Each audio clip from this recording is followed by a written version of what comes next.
Sun picture வழங்கும் காஞ்சனா 2 ராகவா லாரன்ஸின் மெய் சிலிக்க வைக்கும் நடிப்பு. நம்ம ஹீரோவுக்கு 6 மணிக்கு மேலே வெளியில் போனால் பயம். ஏன்னா அவருக்கு இருட்டுனா ரொம்ப பயம், பேய்னா அதை விட பயம்.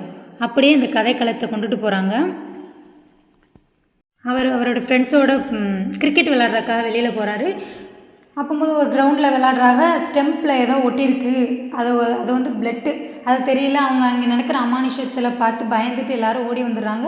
அப்படி ஓடி வரும்போது அவருடைய கிரிக்கெட் பேக்கில் அதோடைய ஸ்மெல்லு தாங்க முடியல அப்படி சொல்லிட்டு அவங்க அண்ணன் சொல்கிறாரு, அந்த பேக் போய் வாஷ் பண்ண, அதில் என்ன இருக்குது தூக்கி வீசு அப்படிங்கிற மாதிரி சொல்கிறாரு. அவர் போய் அதை வாஷ் பண்ண போகிறாரு. அப்போ இருந்து தான் அந்த கதையோடைய அமானுஷம் வெளியாகுது. அதுக்கப்புறம் நல்ல என்டர்டெயின்மெண்ட்டான திரைக்கதை இருக்கும்.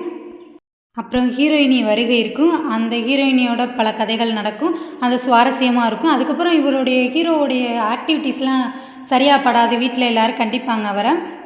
அதுக்கப்புறம் ஹீரோவுடைய அம்மாவும் வீட்டில் ஏதோ அமானுஷம் இருக்குன்னு அதை கண்டுபிடிக்க நினைக்கிறாங்க.